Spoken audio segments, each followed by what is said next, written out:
Welcome back, Style of Play Football. Myself, Theo, Kojo, Basil. What we saying?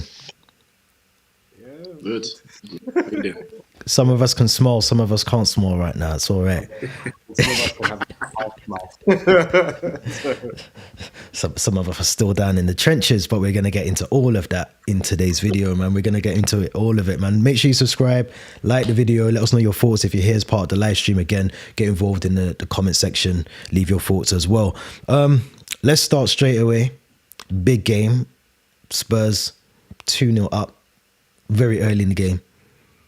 But Chelsea bring it back, man. Chelsea brought it back in true fashion. Basil, let me go to you first. Let me get your thoughts on. I think I asked you this question last week as well. I think maybe it was about Arsenal, but I'm going to ask you about Chelsea and Tottenham. Were Tottenham just that bad in the end, or did Chelsea find another level and just gear up and go for it? No, Tottenham were just that bad, honestly. I think Chelsea, I mean, if you're going to let teams score 4 goals against you, let them work for it.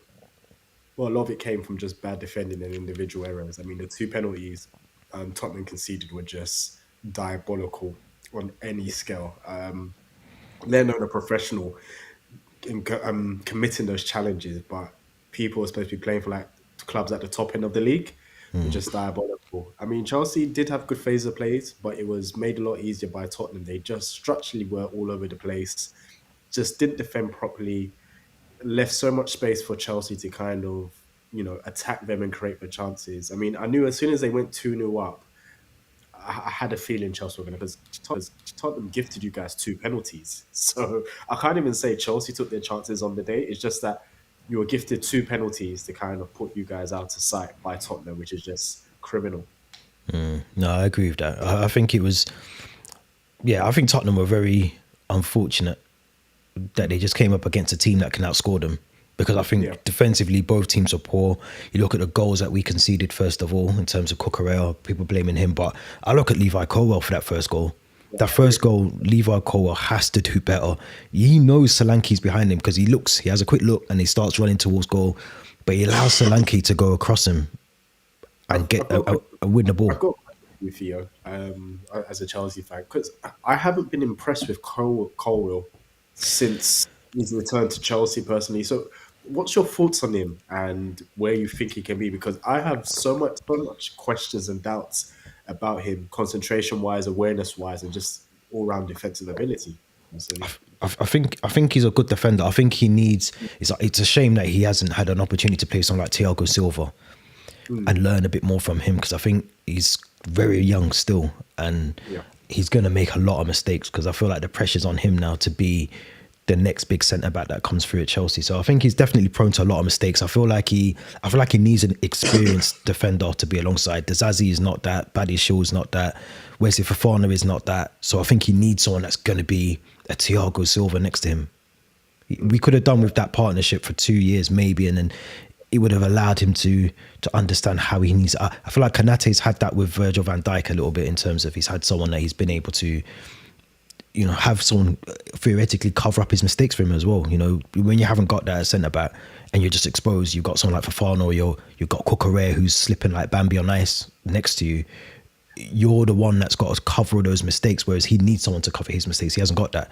So I think he'll get better with time, but I do think Chelsea need to bring in someone that is more experienced at that back line, because we're going to score goals this season, but we're going to concede a hell of a lot more goals if we carry on playing the way that we did with Sanchez in goal, who, my thoughts on him already. But Kojo, talk to me, because it was a mad game. It was a mad game. I even just before forgot it was 3-4. I thought it was 4-2. I forgot they scored the goal with Son. But we said before last week when we spoke about Ange, we said that he's really got to get this win against Chelsea. He's got Rangers in the week coming up now, and then he's got Southampton at the weekend.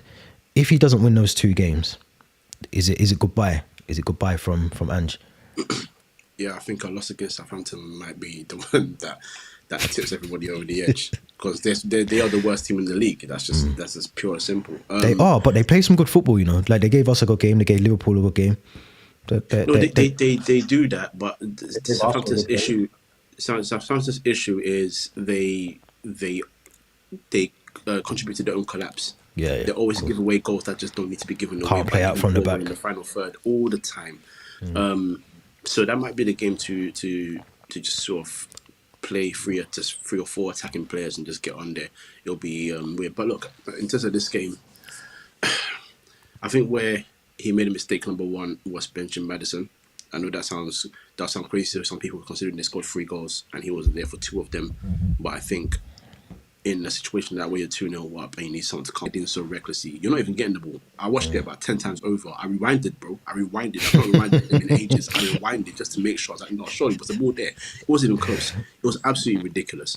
And usually, you know, we will analyze and say it's a Spurs issue and, you know, manager and this, that, and the other. I'm not going to lie to you. What Basil said about individual mistakes, this was the individual mistake.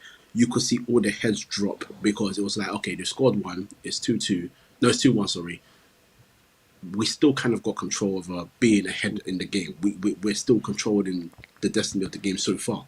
The last thing you need is one of your teammates to go and make one of the most idiotic challenges in Premier League history. I'm using Premier League history as words here because that was one of the worst challenges I've seen point blank period. There's nothing he can say to anybody from now to the end of time that will justify sliding in like that. Absolutely not. And I think that's what cost them the game there. That will obviously present that they have a mentality issue as well. We know that about Spurs anyway.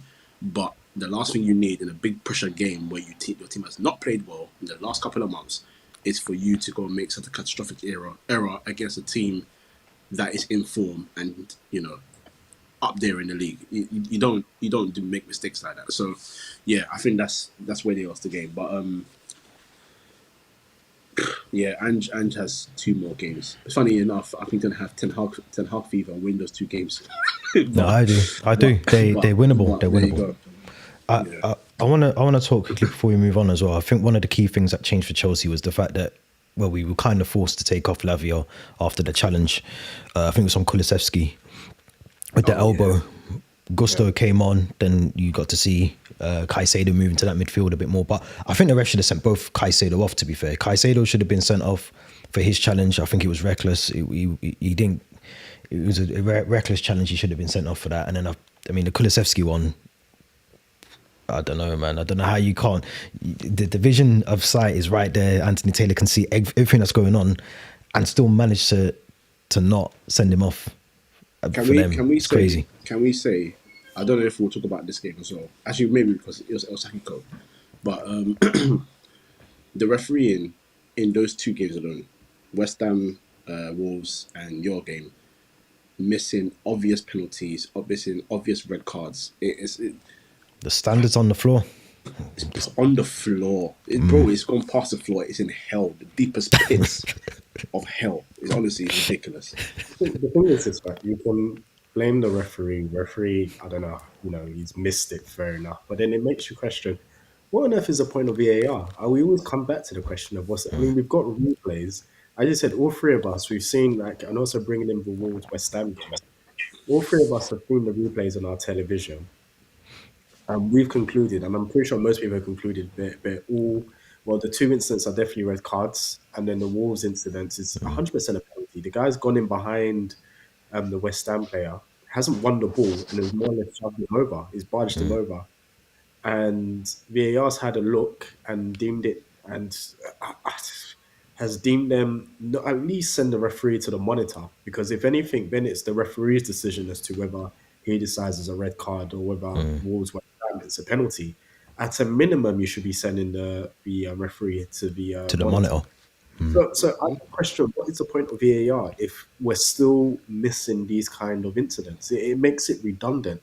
And that's why people say, and that's the reason why some people, when the question comes, should we scrap VAR? There is a valid question to, yes, scrap VAR until they actually have the necessary protocols and processes nailed down, because we can't be having these inconsistencies. It's either you live by one level of consistency or that's it, or get rid of it. No point saying we're applying one rule in these games and then not applying it the same rule in these games. Because for me, the worst one out of it was the Kulusevski one. That one was the most obvious one out of all of them. Obviously, so I'll say, oh, cool, but then you go back to when Curtis Jones did a challenge on, I can't remember which play was it Tottenham they were playing, I think it was, where Curtis Jones did the challenge and VAR got involved. They sent him off. They sent him off for that. And so I'm like, well, Salcedo's challenge is very similar to the Curtis Jones ones. How on earth is there no consistency to at least Yeah. have a look and see whether it's red card? And then Kulusevski is just a blatant elbow, an Yeah. absolute elbow to the He face. knows what he's Like, doing. He knows what he's doing. so I don't even understand how VAR looked at that and said, "Oh, that's not a red. That isn't a red flag." Hold on, we'll referee up and down say, "Go and look at the monitor." It's diabolical what we're seeing from these VAR officials. And even the Rico Lewis one, I don't think that was a second yellow. Like, I don't know if you got to see Crystal Palace, and Yeah, I think it was a yeah. challenge on Chalobah. I can't lie, for gender reasons, yeah, that was a straight red, man. Yeah, man. It's because the worst thing was as well. You could argue that Chalobah steps on Rico Lewis's foot. Do you know what I mean? No, absolutely not. Listen, you got all the jokes today. I hear you. We're gonna move on to the joke of the day. United. Fine. Let's move on to United. Obviously, a poor result for United, 3-2 against Nottingham Forest. Hard one to take because I think momentum is slowly building with Amarin. But that was a game I did think United were going to go get 3 points from. But what happened? It just went downhill quickly. I think what he said after the game was just apt. He kind of clocked it. He said, "Look, this is because the people are like, oh, you're supposed to be a big club." He's like, listen, yes, it's a big club, but it's not a big team. There's two different things here. The team is not equipped for, and you may believe that yes, they should be beating A, B, C, D, but the team somehow is still not equipped to beat A, B, C, D when you think they should be beating A, B, C, D. The facts are Nottingham Forest have been in better form than them this season. The facts are Man United have been falling off a cliff for the last 10 years. Not even that, it's not an hour thing. With very few ups, a lot more downs. And he's alluded to the point from the day beginning. It's not even about trying to call players out. He's just saying, when he's asked a question about players, like, look, for example, Rashford hasn't been Rashford for a while now.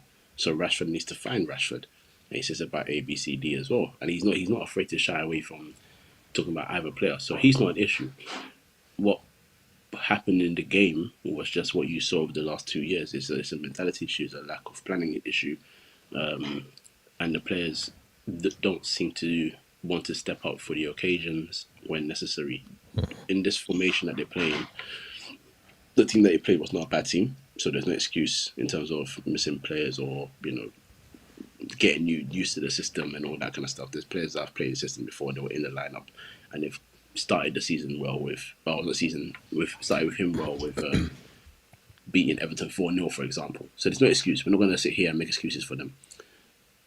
But also, I need the United fans. I keep always saying United fans because there's a cycle that they don't tend to understand here, that just when you think he's come in, he's set things up, he's done this and done that, they're getting results. These players are not equipped. And when I say that, people think I'm joking. I've said this for the last 6 years. This club still needs to sign 15 new players. There are a lot of players that are not going to be good enough to play for a lot of these teams. Let's be real. Let's be very real. Let's be very honest. We're supposed to be a big team, a big club. We don't even have 2 top strikers that will play for how many of these teams? I don't think you got a world-class player in your team. I'll be honest. I haven't even gotten close to the world class for a reason, believe me. So that's the point, right? That's the point. That's why he said they're a big club, not a big team, because big teams have the top players that are able to step up when it matters. Man United can have a poor game against Forest, but still win the game, 4-3, because this individual can step up to the occasion, not trying to force the ball to a young Ahmad who's now actually having his first run in the team, because he's been so good this season that you just need to put everything on him. That now becomes a plan that's very easy, but you can tell that Emirates is not playing that plan. The players doesn't have confidence within themselves to execute anything other than giving it to Ahmad, and that's where a problem is. I use the word lack of planning because no matter what opposition you face, you need more than one creator in your team, and Bruno Fernandes being the only creative outlet is a problem. Arsenal, just for reference, in open play, I don't like XG. I hate the word XG. I hate XG. However, if we want to use it as a reference, because Odegaard is their main creative outlet on the pitch. Not that they lack creators as a whole, but he's the guy, and they don't really look to anyone else to create apart from him in open play. They're suffering from goals in open play, but of course they've got Saka and Declan Rice with a juju left foot and right foot to put balls in for corners, and they get goals from corners. So they, but that's a good thing. They found another outlet. If I can't break you down in open play, I can get a goal from a set piece. It's good.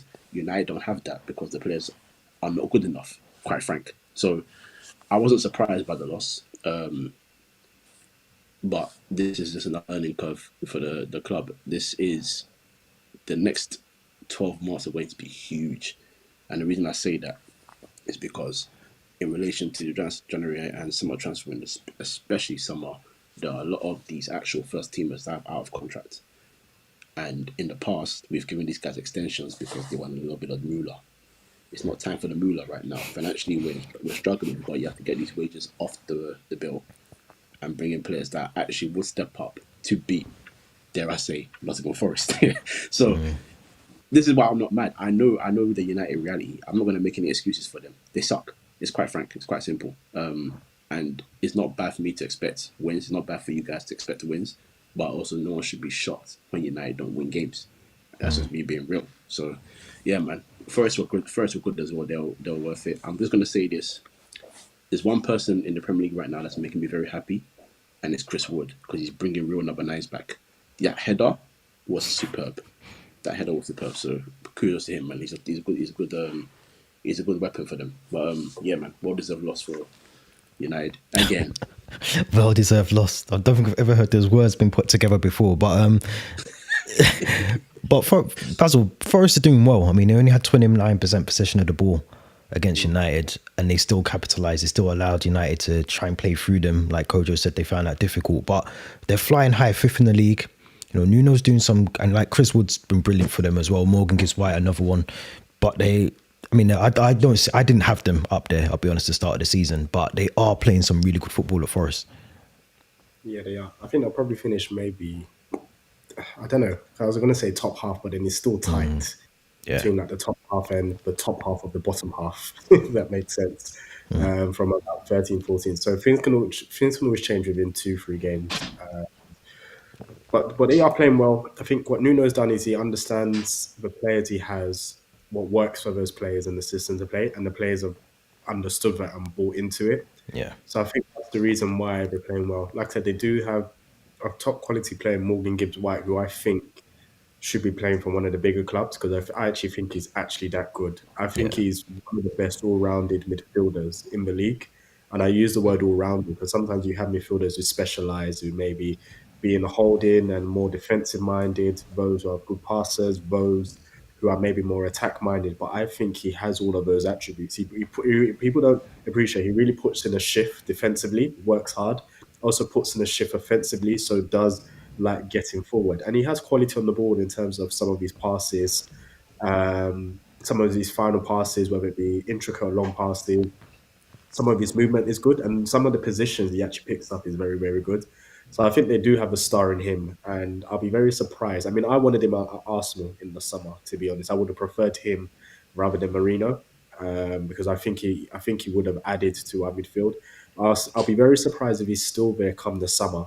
I think clubs are missing a trick on him, and he's one that kind of is one of their bright sparks there. But like I said, everyone else kind of knows their role, knows their system, and Nuno has got them playing. And I think it's quite telling that Nuno was happy for United to have around 70% possession, because United, and it's not the managers, more the players. The players are really struggling to find a balance and fluidity in that final third. They're still living off trying to have moments, rather than it being very cohesive with the front three or the front four at United.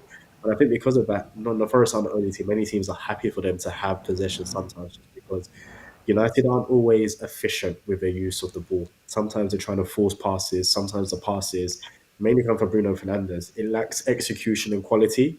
And when teams realize that, they're like, oh, we're happy for you to have the ball and take the off chance that maybe you're not going to make the right pass. Maybe you're not going to execute the pass, or maybe you're not going to take their chances. And obviously, because people understand United's defensive fragility, they know that we have an opportunity at some point to get a goal. But I'll say this final thing. I think Amarin has a much difficult job on his hands because, unfortunately, the Premier League differs from the Portuguese league, and I question whether they'll give him time just because you've got about 4 or 5 competitive teams in that league on the top half, and so you really don't have time to kind of embed your ideas. Look how long it took Arteta, 3 or 4 years before he could get things going, because it takes time. But I think mainly because of United's transfer policy over the next few years, it's going to be very, very difficult to one, get rid of the players and also recruit effectively. Because something you don't want to do, you don't want to rush it. You kind of want to phase it over time. But if you're going to phase over time, you need to make sure that you're bringing in the right players. And I think United, over the course of the last few years, we've seen them make a lot of mistakes in terms of player recruitment. So it'll be interesting to see whether they can get it right in terms of effectively moving players and effectively bringing in the right caliber of player. So we shall see. Well, that's why he's been brought in alongside the new regime and their choice of manager, right? That's what the hope is, that he can be a long-term appointment. Obviously, that comes with results. They can't let you suffer, finish 17th, and then say, yeah, go and buy players. It ain't going to work like that. You have to find results. But that's the idea, because that's not under previous. The Glazers are still there, but when they ran all the sporting affairs as well, there was no plan. So you're talking about different types of managers, different philosophies.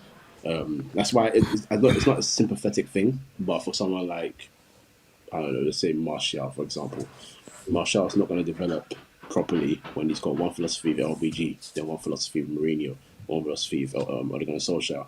Throw in a little Ryan Giggs, who's the other one? Michael Carrick, Rangnick, then Ten Hag in there as well. Like it's not going to mesh well. And unfortunately as well, might have signed players where some players will go through some managerial changes, but still up their level individually. They haven't signed those caliber of players yet, so that's where you have to sign and you have to watch. But let's see. Hopefully, he is long term. I told you, he's the one guy as a young manager I've ever like picked up and been like, this is the guy I really want. Because I've never really invested in young managers. I just want to see what they do. But he's the one guy I've been invested in. So hopefully he gets the time and hopefully succeeds. But time will tell, man. He needs the time though. He's gonna have to be given a long. I think I said to you the other day, Kojo, this is for me, this could be like a 10-year plan that they're gonna have to. I don't mind, yeah. They're gonna have to see it through with one manager now, because when you keep pressing restart, this is why you end up with Harry Maguire coming out. I want to renew my contract. Of course he does. Who wouldn't want to renew the contract when you're on that much money? But I think they have to get rid of that dead wood, and like Basil said, gradually on a transitional phase it through. The players, get rid of some of them. You're gonna have to retain some of them, bring in some other players, gradually get rid of the other ones. Learning from Chelsea's mistake of trying to get rid of everyone at once and bring in everyone all at the same time, it can't work. No, Cannot work. I agree. Yeah. Let's go to North London very quickly. We've already been to North London. Oh, we wasn't even in North. We was in West. We was in West. We was in West. I forgot. We was in West. Craven Cottage. But no, it was a good game. Do you know what? As the game went on, Fulham won, Arsenal won. I thought Arsenal going to get another goal here. I was waiting for the goal, and then I went out of the room. I come back. I see Saka. Everyone's celebrating. I thought, here's the goal, man. Here's the goal that I've been waiting for, but it was ruled offside. So points dropped though, Basil. What was your thoughts on the game? Bit disappointing, I think, because obviously Liverpool not playing. It was a time to sort of close that gap at the top. Yeah, no, it's disappointing. And if anyone thinks Arsenal are going to win the league, they're not.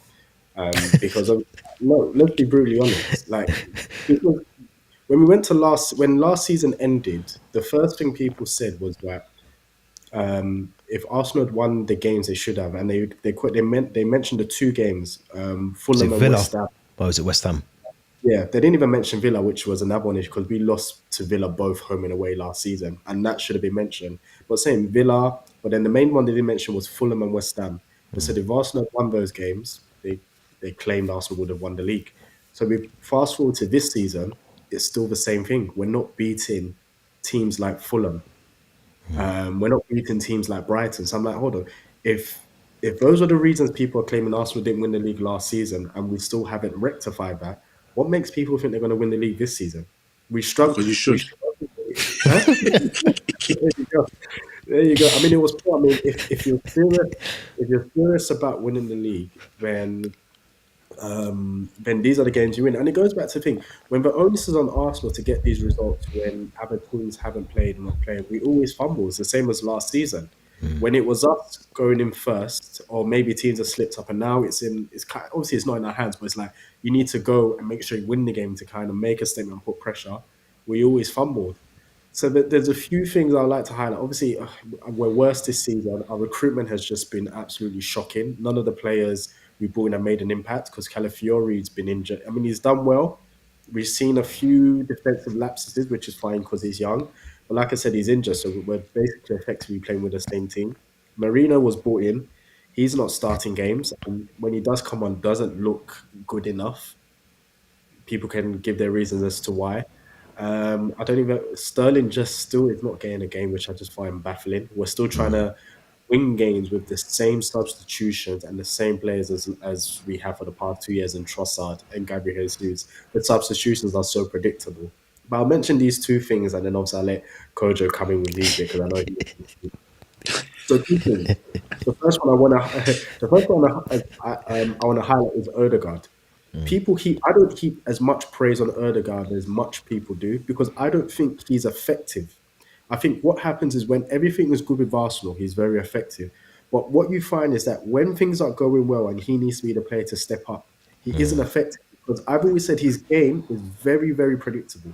Now he's a fantastic technical player, and that's fine, but that does not make him an effective player. And I compare it to the likes of KDB and co, where in those moments, we got KDB plays with fantastic players, with the likes of Aguero, with the likes of Sterling in his pomp, with the likes of Haaland. But even though these guys are rated highly, he still makes himself be counted in the games that matter. Most of the times when you're talking about City doing well, it's always De Bruyne who's always at the focal things at things. He gets the ball, he makes the passes in the right position, takes the shots in the right position, takes the ball and drives with it. For me, I think Odegaard is just too cute with things. One thing that I've always said, he only knows how to play with one side of his body. So when he gets the ball, could always shift it to his left side and open up his body. He can't operate with the ball on his right side. So it's a weird way to describe it because I would have to show you, but he's very one trick pony-ish with how he operates with the ball. And secondly, he's very indecisive in key moments. So positions where he should shoot, he doesn't shoot. Positions where he should lay the ball off quickly, he's still trying to be cute with the ball. I don't find Odegaard very effective, and I've said this for a very long time. But Arsenal do need a replacement player that can actually one challenge Odegaard or even take his place when he's not performing well. But what we Arsenal is we're over reliant on mediocrity. So what we do is that when players aren't playing well, we never highlight it. It's only when they play well in the games that matter, we say, oh, they're irreplaceable. For me, no Arsenal player in that team apart from Saliba is irreplaceable because they don't week in, week out. For me, unless you're a player doing it week in, week out, like the likes of Salah, like the likes of Saliba most games, like the likes of maybe Haaland in his pomp, you're irreplaceable because you're going to do at least 80% of the games. No Arsenal player really performs at 80%, really. Even Saka himself, he has his off games, as we saw at Fulham.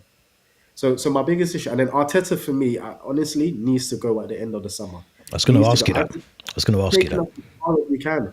The issue is still the same thing. We're very predictable. We don't create many chances. Our style is still the same. Never once. It's been a while since I've seen Arsenal actually cut a team through the middle. It's been a while since I've seen a pass actually go through in between two defenders. As centre backs, it's actually very easy to defend against Arsenal and their strikers. The only thing you need to actually worry about is the ball coming out, the ball coming in from out wide, because we don't play balls in behind centrally. It always pass, goes out wide, and then we're looking to fling in the ball. It's so predictable and easy to defend against. And for me, Arteta doesn't have different tactics in his armory to kind of change things whenever teams like Fulham defend the way they do, or whether teams like, I don't know, like even when we played Atlanta and we drew with them, or Inter Milan, when they deploy those kind of tactics, he doesn't have something else. And obviously, and Havertz for me, just a diabolical player. The fact he's a player at the club on the highest wages absolutely is catastrophic. And told you, like I said, I was happy when Edu left. It told you Edu for me has committed a number of crimes at this club that has not been spoken about, but that's for another day. But Arsenal, Uh, what we need to hope for is top four, and even that isn't guaranteed. You said diabolical. That oh killed my me. god, that is Oh, funny, man. absolutely shocking. The thing is, Arsenal. There's a lot of Arsenal fans who are positive. I'm like, sorry, how much? It's a year. It's been so many years of the same old thing. Like, how can you be positive? I can only be positive when we actually cross the line and win something of Yeah. significance. I'm like, okay, cool. There's something we can go by. But every year it's failure after failure after failure, and it's always the same things. The things that we said we'll rectify the failures, we never rectify in the summer. And then people are surprised when it happens during the season. I'm like, why are we surprised? We've been talking about these same issues for a very long time, and this club refuses to rectify it. I mean, I agree. I agree. I remember saying at the start of the season, and maybe the back end of last season, Arteta is not going to be the guy to win that Premier League for Arsenal. He can't do it. He's if he doesn't win it this season, he has to go. For me, I think he's had enough attempts of rolling the dice, and it just hasn't worked. And I don't know who you bring in to replace him, but something needs to change at that club. And I think the things that you addressed there, you need a new striker. You have to get a striker in the summer. You have to get a striker. We've been talking about this for how many years I before know, we I even know. signed Gabriel Jesus, and we're still talking about needing a striker. It's crazy. We're in the same boat, just so you know. I don't even want to hear what Coach has to say. I know he was about to say something, yeah, and that's why I'm gonna put the tangerine even more. that's why I had paused for a minute, because I thought he's gonna say something. God, just I wanted to make sure. I wanted to make sure Basil gets it all out, man, because this just sounds like therapy, innit? frustration upon Yeah, frustration. yeah, I didn't know it was that built up, massive, man. but diabolical. Go ahead now. I'm ready. I mean, look, Arsenal are still there, and they're still in the conversation, 100% for me. Now, in the conversation, I think, I don't know the run of fixtures that you got coming up, but I think the one thing about Arsenal, and like I said at the start of this part of the podcast, is that I always expect that goal. When it's 1-1, I still expect Arsenal to get a goal from somewhere. That's how I feel like the last couple of seasons have gone for you, that you always somehow get a goal from somewhere and get over the line in 90 minutes or 90 minutes plus in some cases. But yeah, I think if Arteta don't win the league this season, then he's had a nice chunk of time to do that and not do anything. And what's he won at Arsenal? Is it just how many FA Cups? Just one. FA Cup, man. This one, yeah. One. Yeah, he's got to go. He's got to go. I'm sorry, he's got to go. Okay. Wait. Okay, buddy. Wait. Because okay, okay. On the game, I think where you lost it overall your whole performance, but where you really lost it was when you mentioned Gabriel Jesus earlier, when he cowered it out of essentially what was a one-on-one situation. And that's why I always try to, or not always, but today in particular, I've singled out individuals, because I'm like, what the hell are you doing? Like, thing is, look, I always say the worst case scenario is you get your foot in there and you concede a foul, because that's what football is. But when you're in a situation like that, you cannot step back. You cannot think, oh, wait, keep it coming there. You have to be brave. Yeah, you got to be brave. Because quite frankly, you are allowed to. That's the whole point. If they put that into a replay, they're going to say, no, he was more within his rights to contest for the ball. And he let it go. That was poor. Where I do disagree with Arteta is the use of the midfield, especially with Mourinho. Because this is a game to play him. You've paid £35 million for him. There's no reason to start Jorginho in this game. I'm being deadly serious. But I think that's the reason he's done that, is because I think he signed him, looked at him, and I think he's misprofiled the guy. Because him and Declan Rice are very similar in the sense of, so if anyone watched him at Sociedad, Zubimendi was pretty much. Coach, I was going to say, after you finish, I have one more rant. I'll let you finish. Okay. At Sociedad, Zubimendi was the patrolling sort of defensive type midfielder. Not that, and what's his name? Mourinho was the box to box. He fulfilled both duties going forward and going back, because he has that engine about him. Now, if you used to hit him and Declan Rice in the same midfield, you have two box-to-box midfielders, and they're both going together with no protection on the back, or they don't understand each other's game. You're going to have to sit one of them down. He's not sitting down Declan Rice because Declan Rice is long tenured at Arsenal. He knows the game. He's a Premier League player, all that, yada, yada, yada. But that's where an issue is. And then another issue is what I mentioned earlier when we were talking about United, and I brought up the Odegaard situation. Now, I don't necessarily agree with your assessment of Odegaard, but where I will agree is because he is so focused, and this is happening in all the games, he's so focused on being on that right side with Saka, that is so one-dimensional.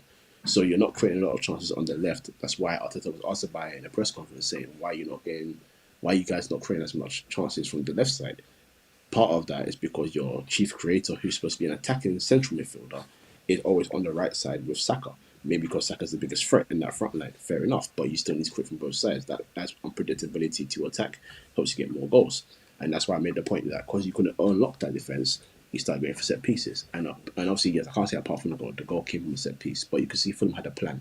You see how Adama Traore ushered Saliba off the pitch for the first corner. Yeah. There was a plan behind it. Like, this is why I'm trying to champion that teams should have two. And the reason why I say I disagree is with KDB, that I understand the KDB, praise, and he's deserved it.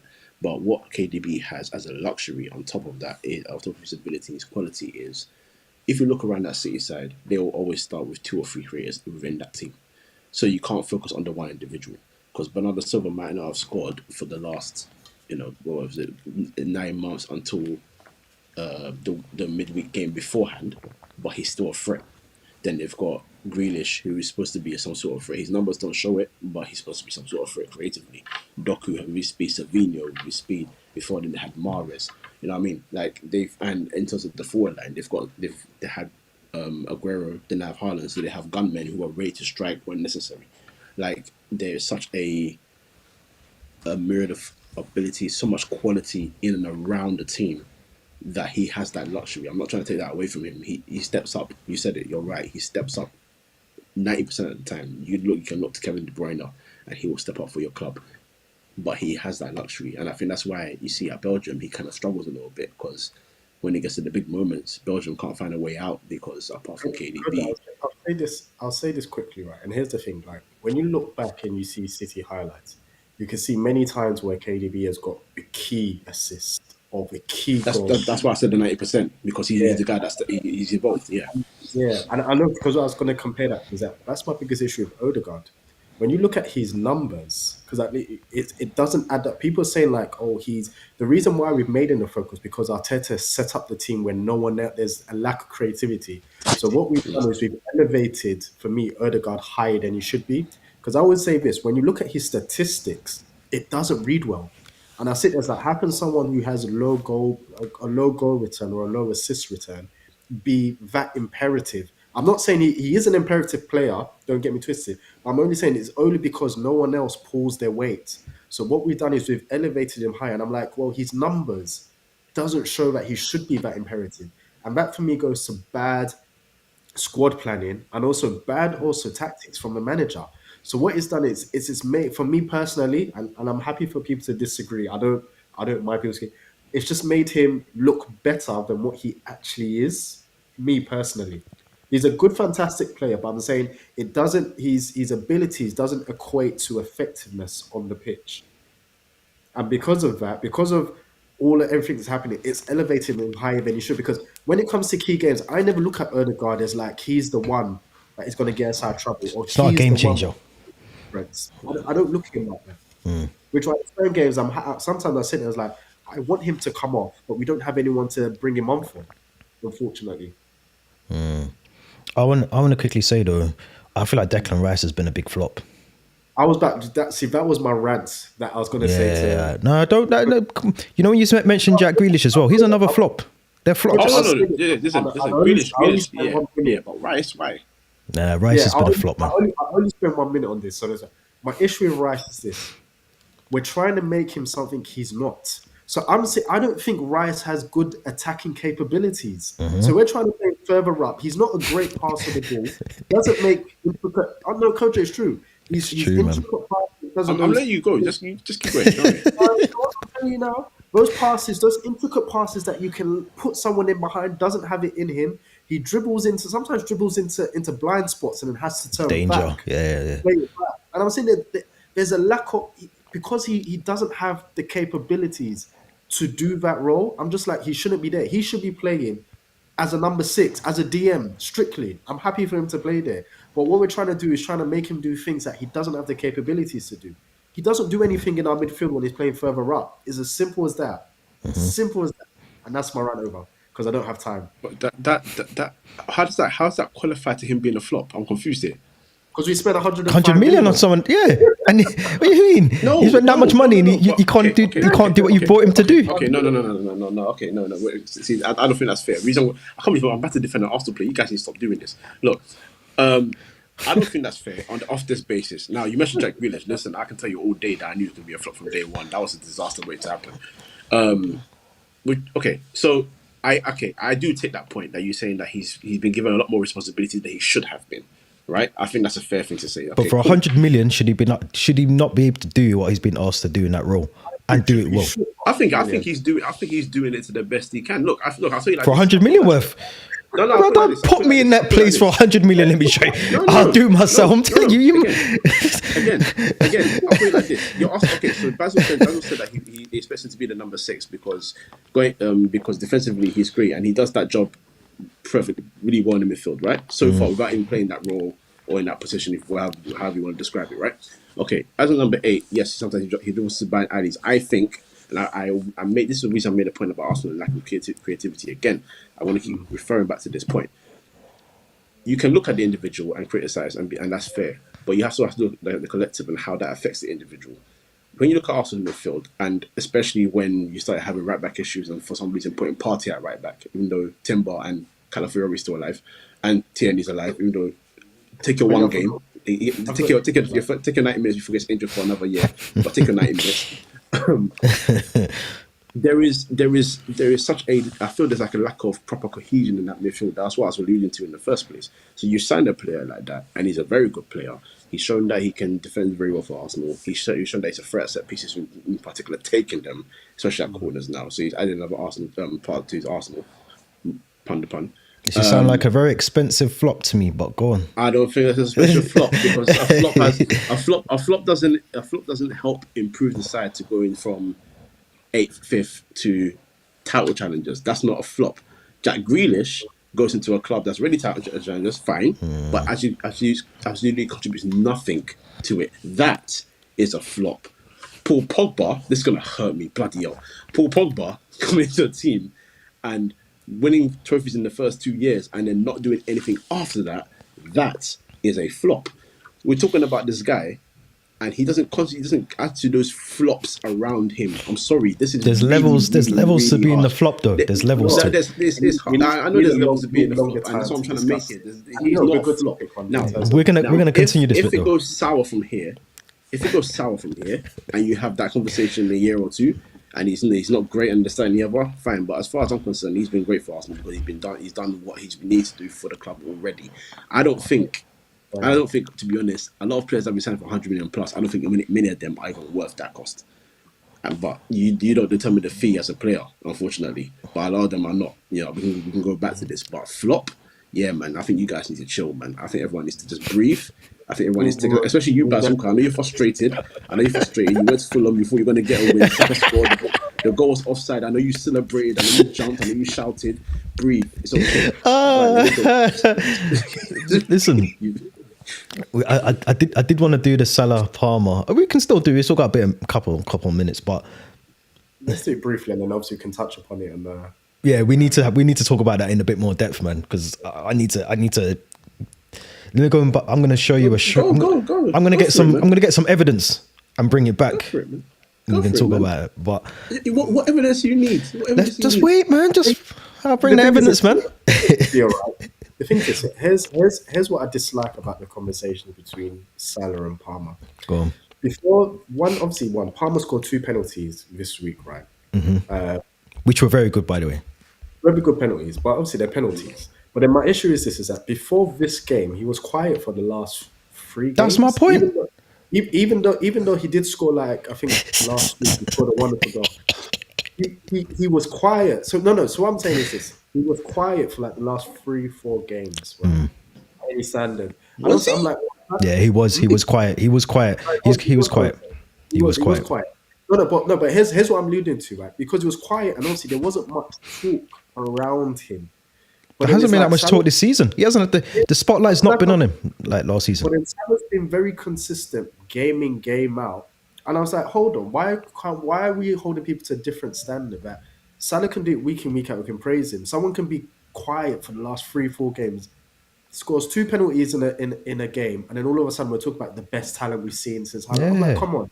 If we're going or the best or been the best in it, I'm like, if we're gonna have those conversations, what I'm saying is that let's do it week by week then. Yeah. Let's not be quiet for like 2-3 weeks. No one says a word.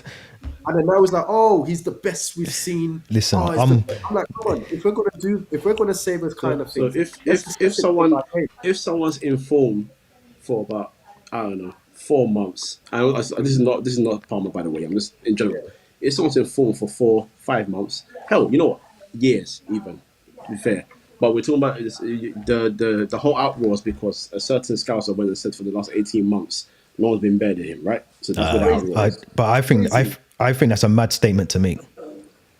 Listen, the guy says a lot of crazy things, so I hear. And that's one of them. That's one of the biggest ones he said as well. Again, just hear me out. Yeah, Right. I take your point that you think he was quiet for the last 3-4 games, not 18 months, by the way, 3-4 games. But I digress. And someone who is informed usually all the time, and then last season was informed for about half the season, and then from January became quiet. Yeah. Why is it scary? Because I know what Salah's done this year. No one compares to Salah this season. There's not one person in this league that comes close to Salah this season. Even in Europe. But the discussion, again, the point that Carragher made, and listen, I don't agree with him on most things, but I tried to hear his point. The point wasn't the last 6 months, or not even 6 months. It's 5 months, 4 or 5 months. It wasn't the last 4 or 5 months. It was in the last 18 months. He doesn't think that there's been many, if anyone, That's that a crazy has been statement in as good as itself. form overall Yeah. as him. And this is why I said in the group that, and whether the guy is trolling or not, I don't think he was trolling. Who, Carragher? Carragher's trolling. No, not Carragher. Bon Carragher. Damon. Oh, Damon. Nah, Damon don't believe that. If Salah signs that contract tomorrow, the conversation will change that Salah has been a better player in 18 months. Oh, Here's the thing about that statement. Okay. Here's the thing about that statement. Even if you assess 18 months, Cole Palmer hasn't been that. He's been great, but he hasn't been doing it game in. He hasn't, man. Okay, but no player does it consistently all the time over every game for 18 months. And So that's my why problem. is that a point? That's my problem with the statement, though, because you're never going to find a player that's doing that. So to even put him on that, you know what it is? Because he's English as well. Even Foden, who won Player of the Year for the first half of the season, was quiet. I didn't mention that guy's name for a reason. I'm to the side. But that's exactly what I'm saying, is that when people use these timelines, I'm like, hold on, I can point to many games last season where Cole Palmer was quiet. So you can't say 18 months, because you can only And you can point to a lot of games where he wasn't quiet. Same for Salah. Same 100%. Here's the key difference between the two of them, Coach. And here's the key difference, and this is why I took offense with the statement, because the difference is Salah is the key difference most of the times between For Liverpool game and losing. Palmer isn't. He contributes. Don't get me. He's important, but I never look at Cole and think you're going to get the winning goal or you're going to change this game. I look at Salah every game and think he's going to do something. You know he's going to do something. Sorry, who was winning Chelsea games last season? Nah, I know. No. I hear what you're saying, yeah, but he's not the be all and end all. Yeah. He's not. So when he's goes, not. Who's the be all and end all in that team? Nah, there was goals being dished around. Let's not. I know he scored. Now there is. Even last season. That's why you're in the title race now, because thank God now there is. Even last season, I'm not saying. Listen. I said in the chat yesterday, I don't even want to talk bad on Cole Palmer because he's doing wonders for Chelsea. But we got to be honest and say that Salah, over the last 18 months, for me, forget all the stats as well, forget goals and that. if you look at a player who, if I asked you now, who would you want in your team week in, week out? I guarantee all three of us are. Salah, because Salah's got longevity. No further questions, Your Honor. I'm done. I've got one last question for you. Kojo, one last question for you. Imagine if the stats of the two players, let's say even this season, imagine it was reversed and you gave Salah Cole Palmer stats this season, and in Cole Palmer Salah stats, we would not even hear it, and it wouldn't even be a conversation. Exactly. Or even if you switch the performances, let's say Palmer was doing what Salah was doing, and Salah was doing vice what Palmer was versa. doing, it would not even be a conversation. People Palmer all day, but they want to give one player props and denigrate the other player. Ridiculous. Yeah, but on this podcast, we don't do behavior like that because we're grown people. We don't do that on this podcast, do we? No. Because no one's slandering Salah. Salah's an incredible footballer, and But he they're will not forever giving be an him incredible praise, footballer. They're slandering by not giving him his due praise. That's what they're doing.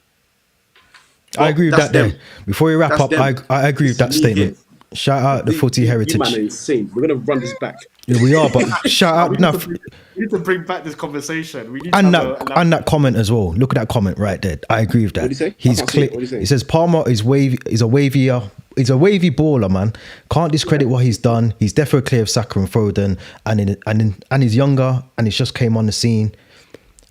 And this is from United fan. So I agree with that. He's definitely clear of Saka. He's definitely clear of Foden. But when you're talking about Mo Salah, I agree. I'm not saying that. listen, we're gonna wrap up.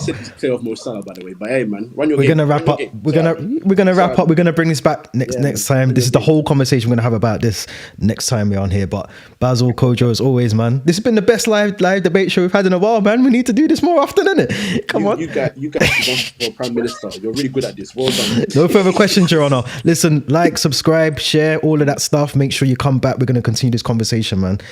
Love, man. Thank you.